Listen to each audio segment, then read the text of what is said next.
So if the Senate is gutsy enough to do what the House did and push this thing through, China's not going to be happy. What will happen?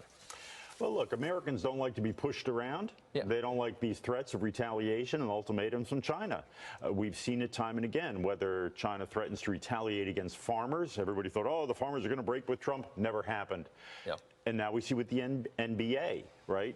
Americans don't like these threats against our way of life. And so China wants to go ahead and make human rights contingent on trade or trade contingent on human rights. I say have at it. Yeah. Go ahead. Here's the message from China right here. If the relevant bill is finally passed into law, not only will it hurt Chinese interests and China-U.S. relations, but also seriously damage U.S. interests. And they're insinuating probably the trade deal.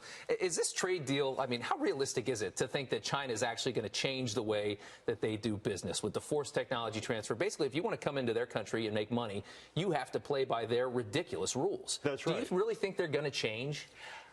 Actually, I don't think so. I don't think so either. I mean, their whole economy is built on theft. Right. They put a gun to your head and say, hand over your blueprints. Exactly. And that's just not right, and that's not going to work. I mean, it's just you really push for this thing because, and you see what the president's doing here, and he gets so much criticism for it. But, I mean, it's nice to see that I think that the general idea of China in our minds is changing. People are realizing how awful this regime treats the rest of the world and how awful they are. And we have to be careful. It's the Chinese Communist Party we're talking about, not China, right? But yeah, I agree with you 100%. Absolutely. As we move on here, we want to talk about, I mean, we have so many companies that are tied up with China that make a lot of money in China. We've got, Nike, one of the most popular ones to talk about, but there's a list here. We're going to show you all of these companies that have some kind of tie. I mean, look at these are huge companies. Boeing, Whirlpool, Cisco, Apple.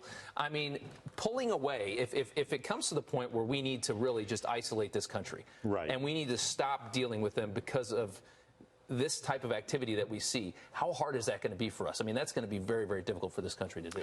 Look, 20 years ago, we made the decision to go in. We can come out. We can move our supply chains. The thing to do, there's three things we need to do: incentivize, identify, and unify, right? Because we want this to happen as organically as possible, suffer as little harm as possible. So number one, we need to give the business community incentives to move their supply chains out of China and back to the United States. And part of that is making these tariffs permanent. Because that's what they were before, before 2000. The tariffs are working. Yeah. Give business certainty. Certainty that you will face tariffs or you're in China. What about the hypocrisy? You see these companies that are so woke these days, and you see athletes that are so woke on these issues that say, I stand up for what's right, and then you talk about China, and everybody just wants to duck the camera. I mean, how ridiculous is that? Yeah. And the other thing we need to do is we need to identify those areas where we are overly dependent on China, and how do we replace what we're sourcing from China. So talk to experts in defense, in healthcare, because most of our pharmaceuticals are coming out of China, and that is frightening.